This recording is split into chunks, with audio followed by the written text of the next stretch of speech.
अरे उदर समाता अन ले तन ही समाता चीर, अधिक ही संग्रह ना करे उनका नाम फकीर, अधिक ही संग्रह ना करे उनका नाम फकीर. કબીર સાહેબ બહુ સરસ લખે છે કે ઉદર સમાતા અન્ન લે, કે પેટમાં જેટલું હમાય એટલું જ ઈ ભિક્ષાવૃત્તિ કરે, અને તનહી સમાતા ચીર, જેટલું શરીર ઢકાય એટલું જ કપડું લે, અને અધિક હી સંગ્રહ ના કરે, વધારે સંગ્રહ ન કરે, ભેળું ન કરે, જેટલું જોઈએ એટલું જ લે.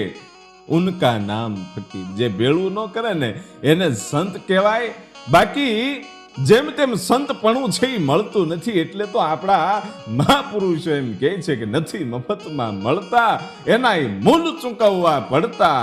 આ સંતને સંતપણા નથી મફતમાં મળતા. સાધુ કાંઈ એમણે નથી થઈ જવાતું ભાઈ. ઈ એવો એક ફકીર જેનું નામ સંત ત્રિકમ સાહેબ, અને એના ઇતિહાસની આપણે વાત કરવી છે.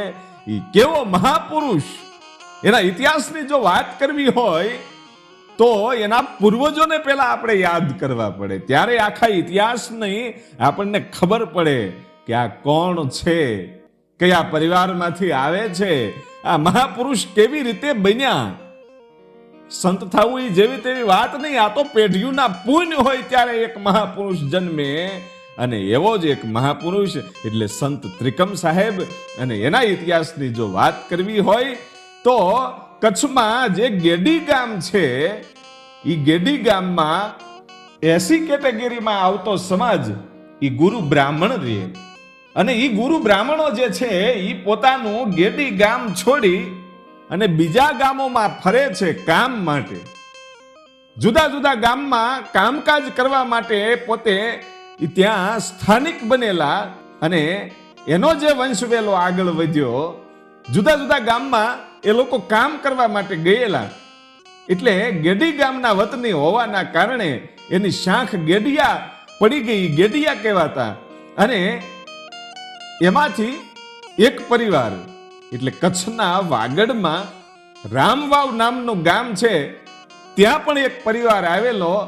અને ત્યાં હીરાનંદ નામનો એક માણસ આ પરિવારમાંથી ખૂબ ભક્તિ કરે, ભજન કરે, સત્સંગ કરે, અને બંને પતિ પત્ની છે એ ભક્તિમય જીવન જીવતા જીવતા એને ઘેરે વિક્રમ સંવંત 1817ની સાલમાં એક દીકરાનો જન્મ થયો. એ જ પોતે ત્રિકમ સાહેબ છે. અને ત્રિકમ સાહેબના જન્મ તારીખમાં અને જે જન્મનું વર્ષ છે એમાં થોડાક ભેદભાવો છે. જુદા જુદા માણસો જુદું જુદું કહે છે, પણ હું ડોક્ટર માલદે રાઠોડ છે એણે ખૂબ સંશોધન કર્યું છે ત્રિકમ સાહેબ ઉપર, અને એણે જે વાત કરી છે કે ત્રિકમ સાહેબનો જન્મ કઈ સાલમાં થયેલો. એવું કે છે કે પોતે જે આ ગેડી ગામના વતની હતા, એ ગેડી ગામમાં જઈ અને માહિતી મેળવી, અને એમના જે ભાયલા નામનું ગામ છે એ ભાયલા ગામમાં પુંજાભાઈ બ્રહ્મભટ્ટ, અને એના વંશાવલીના જે ચોપડાની અંદર લખેલું છે ઈ આ વાત છે. અને વંશાવલીનું જ્યાં નામ આવે ત્યાં બીજા બધા તથ્યો છે એ ખોટા પડે, કારણ કે વર્ષો પહેલા વંશાવલીમાં આ બધું લખાઈ ગયેલું હોય, જે તે સમયે લખાણું હોય એ સાઇલ એમાં મારેલી હોય. એટલે ત્રિકમ સાહેબનો જન્મ છે એ વિક્રમ સંવંત 1817ની સાલમાં થયેલો. અને પછી એ ધીરે ધીરે એમ કહેવાય છે કે મોટા થાય છે, અને એ કાગનોરા ડુંગરની બાજુમાં એમનું ખેતર, અને ખેતરમાં ધ્યાન રાખે. પણ એટલો દયાભાવ વાળો આ ત્રિકમ, એ નાની ઉંમરમાં એટલી ભક્તિની લગ્ની લાગેલી, રામ નામનું સ્મરણ કરે, ભક્તિ કરે, અને પોતાના ખેતરમાં ધ્યાન રાખવા જાય ને તો જે પક્ષીઓ એ બાજરામાં ઘઉંમાં ચણતા હોય ને તો ચણવા દે, એમ થાય કે આને ઉડાડવા કેમ. એટલી તો દયા હતી.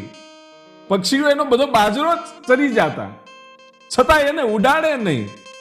કોઈ પશુ એના ખેતરમાં આવી ગયું હોય ને જો ખાવા માંડે તો એને હટાવે નહીં, એને ખાઈ લેવા દે. આવો દયાભાવ વાળો આ ત્રિકમ છે. એ ધીરે ધીરે ધીરે ધીરે એમ કહેવાય છે કે મોટા થાય છે અને પછી તો નાની ઉંમરમાં જ એમના લગ્ન થઈ ગયેલા. જે આ બ્રહ્મભાટના વંશાવલીના ચોપડામાં લખેલું છે એની હું વાત કરું છું. લોકો તો ઘણા બધા તથ્યો કાઢે છે, પણ સાચી વસ્તુ આ છે એટલે હું કહું છું કે નાની ઉંમરમાં ત્રિકમ સાહેબના લગ્ન થઈ ગયેલા અને એમના પત્નીનું નામ જડાઉબા હતું.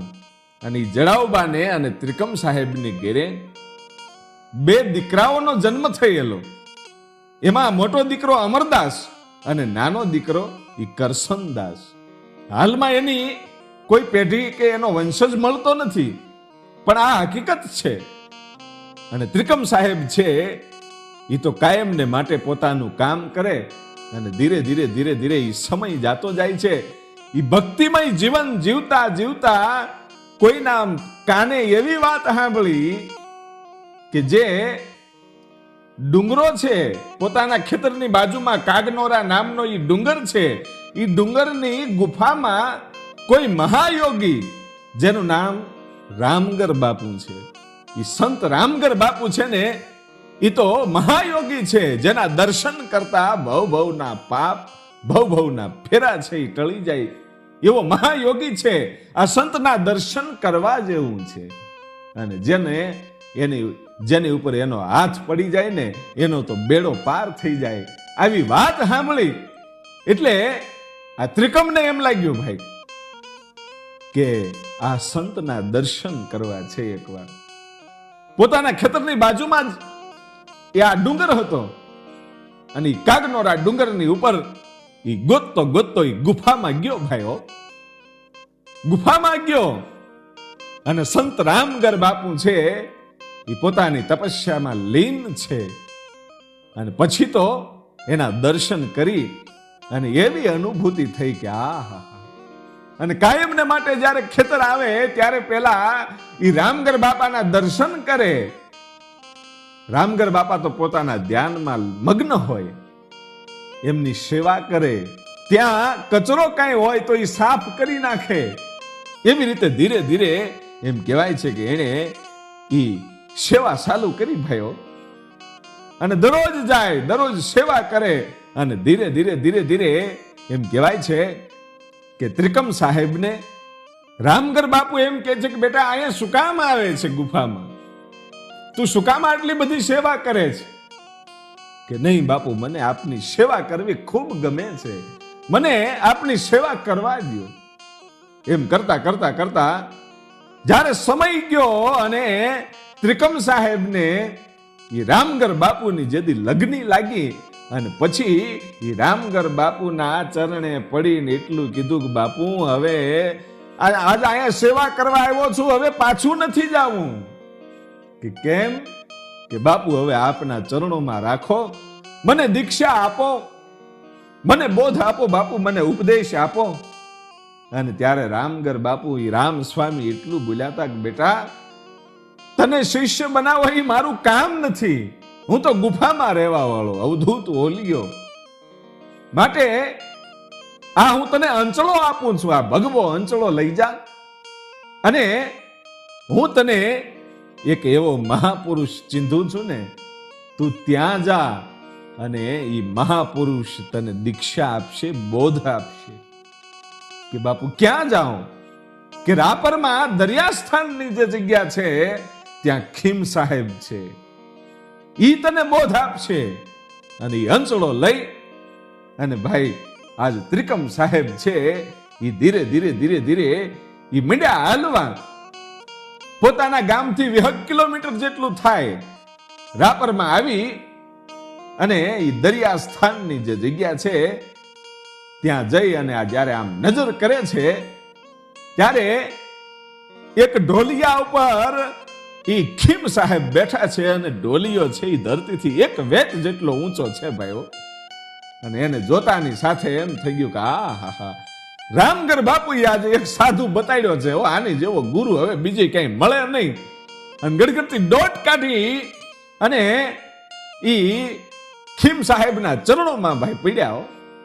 ત્રિકમ સાહેબ છે એ ખીમ સાહેબના ઈ ચરણોમાં પડ્યા અને બે હાથથી એમ કહેવાય છે ખીમ સાહેબ છે એ ત્રિકમ સાહેબને ઊભા કરીને એટલું કહે છે કે આવી ગયો ત્રિકમ, કે હા બાપુ આવી ગયો. મનમાં ત્રિકમ સાહેબ છે વિચાર કરે છે કે કેવો અવધૂત બોલ્યો છે કે એને ખબર પડી ગઈ કે આ ત્રિકમ છે, મારું નામ ની પણ એને ખબર છે. અને આંખમાંથી આહુડાની ધાર થઈ ભાઈઓ.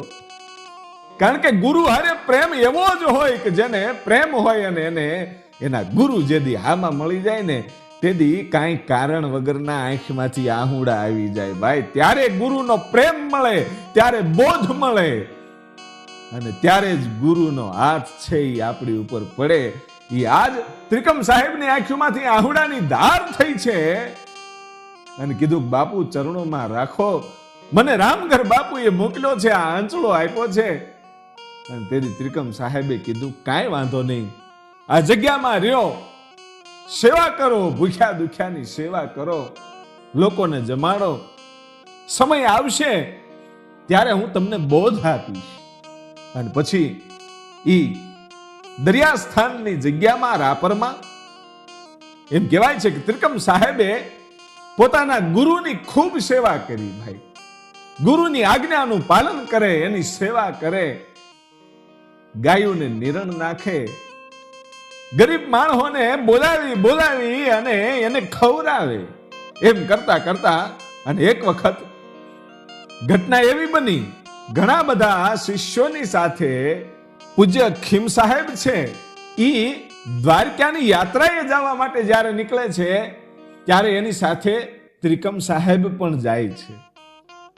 અને હાલતા હાલતા યાત્રા કરતા કરતા ભારતનું ભ્રમણ કરવાનું હશે.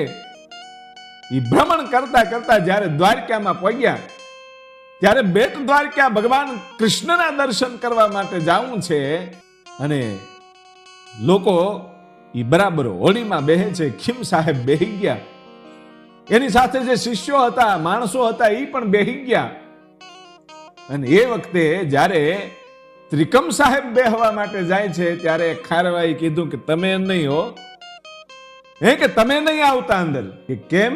તું તો ગુરુ બ્રાહ્મણ છો, મને અને મારી નાવડીને આભડછેટ લાગે. અને ગુરુ ખીમ સાહેબ છે એટલું કહે છે કે ભાઈ, આ ખારવાને કહે છે કે ભાઈ એવું આભડછેટ, એવું જાતિ પાતિનું કાંઈ ન હોય. હું એને મારી હારે મારા આશ્રમમાં રાખું છું, હું નથી અભડાતો, તું અભડાઈશ?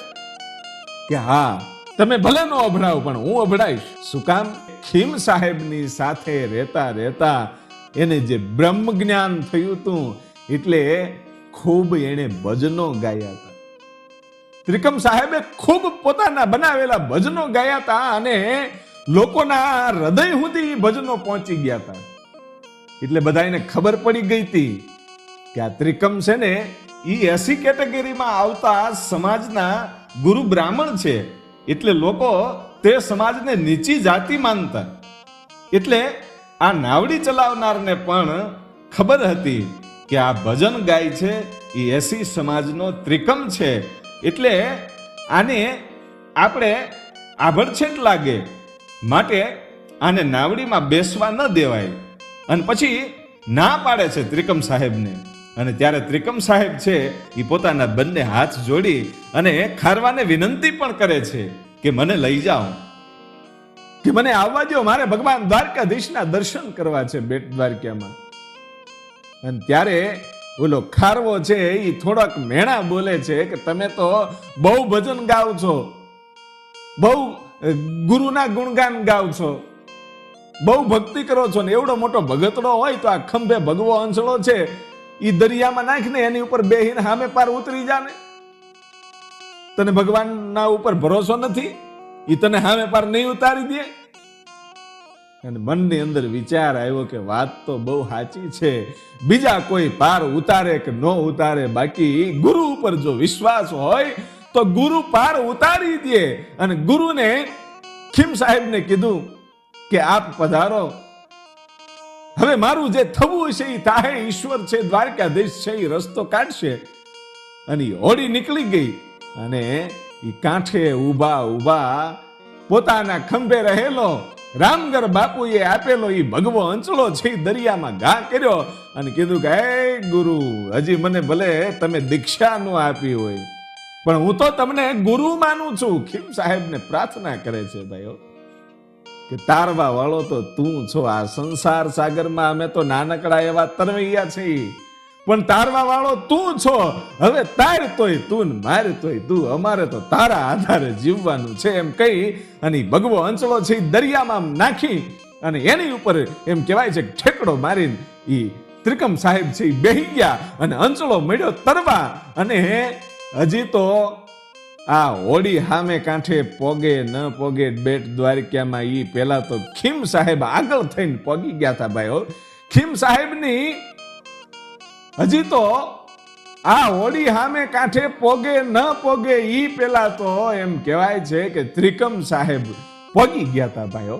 કાંઠે ઉતર્યા અને જ્યારે ખીમ સાહેબની હોડી છે ઈ કાંઠે આવી બેટ દ્વારકામાં અને ખીમ સાહેબ જેદી ઈ હોડીથી હેઠે ઉતર્યા તેદી આજ ત્રિકમ સાહેબની આંખોમાં પાછા આહુડા આવી ગયા, ગડગડતી ડોટ મૂકી અને ખીમ સાહેબના ચરણોમાં જેમ લાકડી પડે એમ પડી ગયા અને કીધું કે બાપુ તમે આજ મને ઉગારી લીધો, આ તમારી કૃપા વગર કાંઈ થાય એમ નહોતું.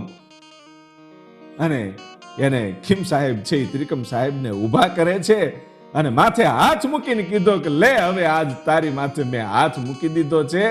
આજથી તું ત્રિકમ નહીં પણ મારી પરંપરાનો તું સાધુ થઈ ગયો છો. તને ત્રિકમ સાહેબ તરીકે લોકો ઓળખશે. એને બોધ આપી દીધો, દીક્ષા આપી દીધી. અને એ ખારવાઓ છે એ પછી તો એમ કહેવાય છે કે ત્રિકમ સાહેબના દીવાના થઈ ગયા ને એના શિષ્યો પણ બન્યા હતા અને ભેદભાવ છોડી દીધો. ભગવાન દ્વારકાધીશના એ દ્વારકામાં દર્શન કર્યા અને પછી પાછા આવ્યા અને ગુરુની ખૂબ સેવા કરી. રાપરમાં દરિયાસ્થાન આશ્રમમાં ગુરુની ખૂબ સેવા કર્યા પછી ગુરુ ખીમ સાહેબ આજ ત્રિકમ સાહેબને કહે છે કે હવે તમે અલગ આશ્રમની સ્થાપના કરો. હે કે હા. અને તેદી પણ ત્રિકમ સાહેબની આંખોમાંથી આહુડા આવ્યા અને કીધું બાપુ મારાથી કઈ ભૂલ થઈ કે બેટા બાકી દુનિયામાં નામ તો અમર રહેવાનું છે પણ ગુરુ શિષ્યને સાથે જ રહેવું એવું ન હોય. તું જ્યાં હશો ત્યાં તારા હૃદયમાં હું હશું. માટે અલગ આશ્રમની સ્થાપના કરો અને ભૂખ્યા દુખ્યાને ભોજન આપો, ભૂખ્યા દુખ્યાની સેવા કરો. ટુકડો ત્યાં હરી ઢુકડો એ મંત્રને લઈ અને હવે નીકળી જાઓ. અને ગુરુનો આદેશ થયો અને પછી કીધું બાપુ હું એકલો છું, મને કોઈનો સાથ નથી, હું તો તમારા આધારે આશ્રમમાં રહેતો તો બાપુ મારાથી આ બધું સંભાળી શકાશે? કે બેટા જ્યારે જ્યારે જરૂર પડે ને ત્યારે ઈશ્વરનું નામ લેજે, ગુરુનું સ્મરણ કરજે, તારા કામ છે એ આપોઆપ થઈ જશે. પણ આજ હું તને આજ્ઞા કરું છું કે તારે અલગ આશ્રમની સ્થાપના કરવી જોશે અને તારે આજ જે માંગવું હોય એ માંગી લે.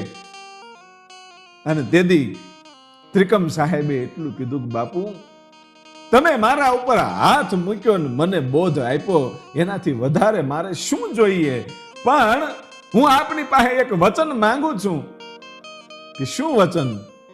કે બાપુ મારા અંત સમયે જેમ અત્યારે તમે મને ખોળામાં લીધો છે ને એમ મારા અંત સમયે ખોળામાં લેજો. તમારી સમાધિની બાજુમાં મારી સમાધિ હોય એવી મને ઈચ્છા છે બાપુ. તમારી જ્યાં સમાધિ હોય ને એની બાજુમાં મારી સમાધિ હોય એવા મને વચન આપો.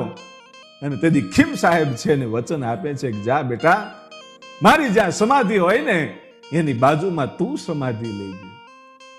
અને એ વચન લઈ અને ત્રિકમ સાહેબ છે એમ કહેવાય છે કે એ ભગવો અંચળો રામગર બાપુએ આપેલો એ અંચળોને લઈ અને ખીમ સાહેબની જય બોલાવી અને ભજન ગાતા ગાતા ગાતા નીકળી ગયા ભાઈઓ.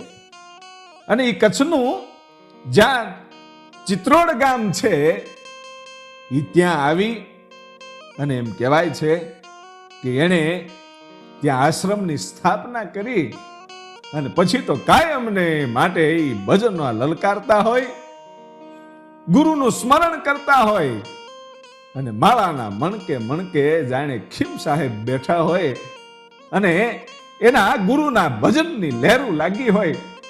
એમ કરતા કરતા ભૂખ્યા દુખ્યાને ભોજન ખવડાવે. એ ગુરુએ કહેલું ઈ પ્રમાણે ટુકડો ત્યાં હરી ટુકડો, ઈ ટુકડો ભૂખ્યાને ખવડાવે. અને જ્યારે જ્યારે ગુરુના દર્શન કરવાનું મન થાય ત્યારે પાછા ગુરુના દર્શન કરવા માટે આવે. એમ કરતા કરતા આ ત્રિકમ સાહેબનું ખૂબ નામ મોટું બન્યું. લોકો કાયમને માટે દર્શને આવતા થયા. અને પછી સમય જાતા કે અવસ્થા પણ થઈ અને એક બાજુ ગુરુ ખીમ સાહેબે દેહનો ત્યાગ કર્યો અને એની ત્યાં રાપરમાં દરિયા સ્થાનમાં સમાધિ પણ થઈ. અને પછી જ્યારે જ્યારે ગુરુના દર્શન કરવાનું મન થાય ત્યારે પોતાના ગુરુ ખીમ સાહેબની સમાધિના દર્શન કરી આવે. અને પછી જ્યારે પોતાને દેહ ત્યાગ કરવાનો સમય આવ્યો ત્યારે પોતાના શિષ્યોને વાત કરી કે મારા ગુરુના વચન પ્રમાણે મને મારા ગુરુની સમાધિની બાજુમાં રાપર દરિયા સ્થાનની જગ્યામાં મને સમાધિ આપજો.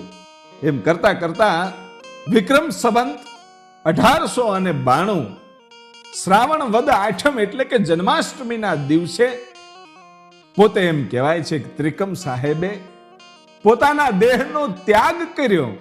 ત્યારે એમના સેવકો, એમના શિષ્યો પાલખી શણગારી અને સંત ત્રિકમ સાહેબનો એ દેહ છે એને લઈ અને રાપર તરફ હાલ્યા જાય છે. હાલતા હાલતા હાલતા ખૂબ થાક લાગ્યો, તરસ લાગી અને પાણી વગરના ટળવળવા માંડ્યા. હાલી હકાય નહીં. કરવું તો કરવું શું? પાણી નથી. પાણી વગરના જ્યારે ગળા હુકાઈ ગયા ને તળવળવા માંડ્યા એ વખતે કોઈ સાધુ એને ત્યાં હામો મળે છે. કોઈ સાધુ હામા મળ્યા અને એને કીધું કે તરસ લાગી છે કે હા, કે આ હામો વીરડો રહ્યો, તમે મુંજાય હું ગયા, આ વીરડામાં મીઠું પાણી છે. અને એ વીરડામાં મીઠું પાણી, એ પાણી પીધું અને જ્યારે ઊભા થયા ને ત્યારે સંત ક્યાંય દેખાણા નહીં. એ વીરડો ત્યાં હતો નહીં. પણ આને તરસ લાગી એટલે સંત ત્રિકમ સાહેબ છે એ બીજા સાધુનું રૂપ લઈ અને એને ત્યાં ગંગા પ્રગટ કરીને બતાવી કે અહીંથી પાણી પી લ્યો. એ સેવકોને ખબર પડી કે આ ત્રિકમ સાહેબ સિવાય બીજું કોઈ ન હોય. અને એ પછી આજે પણ 500-600 વર્ષ થયા છતાંય એ વીરડો હજી ત્યાં છે અને એ જગ્યા આજે પણ ગંગા ઘાટ વીરડા તરીકે જ ઓળખાય છે. અને અહાડી બીજમાં ત્યાં મોટો મેળો પણ ભરાય છે. અને પછી તો એ ત્રિકમ સાહેબના દેહને રાપરમાં લઈ જવામાં આવ્યા અને રાપરની બજારમાંથી જ્યારે નીકળ્યા ત્યારે લોકોને ખબર પડી કે ત્રિકમ સાહેબને આ આશ્રમની અંદર સમાધિ દેવા માટે આવ્યા છે. એટલે લોકોએ વિરોધ કર્યો અને છતાંય આ લોકો છે એ પાલખી લઈને હાલ્યા જાય છે. માનતા નથી કે નહીં, અમારે તો અમારા ત્રિકમ સાહેબે જેમ કીધું છે એમ ગુરુ ખીમ સાહેબની બાજુમાં જ ત્રિકમ સાહેબને સમાધિ દેવાની છે આશ્રમમાં. ત્યારે લોકોએ વિરોધ કર્યો અને એમ કીધું કે આ લોહાણા સમાજની જગ્યા છે, આ જગ્યામાં આ એસી સમાજના એક સંતને સમાધિ અપાય ન અપાય. ગામ લોકો છે એને વિરોધ કર્યો અને પથ્થરોનો ઘા કર્યો અને પાલખી ઉપર ધૂળ નાખી. અને એ વખતે એક ચમત્કાર થયો. કેવો ચમત્કાર? કે જે લોકો પાલખી ઉપર ધૂળ નાખતા હતા એ અબીલ અને ગુલાલ બની જતા હતા અને જે લોકો પથ્થર નાખતા હતા ને એ શ્રીફળ બની જતા હતા. અને પછી એ પાલખીમાંથી ત્રિકમ સાહેબે પગ નીચે મૂક્યો. આ લોકોએ બધાએ જોયું કે આ પાલખીમાંથી પગ નીચે મૂક્યો અને બોલ્યા, રામ લંકા પર સર ચર્યા, 18 પદમ દલ પાસ, તેદી સૈન્યમાં હું હતો છડીદાર. એમ બોલ્યા ત્રિકમદાસ. ત્રિકમદાસે કીધું કે જ્યારે ભગવાન રામ છે એ સૈન્ય લઈને ગયા ને ત્યારે એ હું હતો ને ત્યારે છું ને એ જ હનુમાન હતો. એને કાંઈક એવું દેખાણું હશે કે પૂર્વ જન્મમાં હનુમાનજીનો અવતાર હતા, એટલે એવું કાંઈક બોલ્યા. અને પછી એમ કહેવાય છે કે લોકો બધાય માની ગયા કે આવો ચમત્કાર. માટે પછી તો હવ મળી અને ખીમ સાહેબની સમાધિની બાજુમાં પૂજ્ય સંત શ્રી ત્રિકમ સાહેબની સમાધિ આપવામાં આવી. આજે પણ એમની સમાધિ ત્યાં રાપરમાં દરિયાસ્થાનની જગ્યામાં ખીમ સાહેબની સમાધિની બાજુમાં ત્રિકમ સાહેબની સમાધિ છે. અને ચિત્રોડમાં તેમનો આશ્રમ છે, એમનો વીરડો પણ છે. તમે જાજો અને દર્શન કરજો. આવા મહાપુરુષોને આપણે લાખ લાખ વંદન કરીએ છીએ. અને હવે પછી મળીએ છીએ આગળના ઇતિહાસમાં. ત્યાં સુધી જય માતાજી, જય જોગમાયા.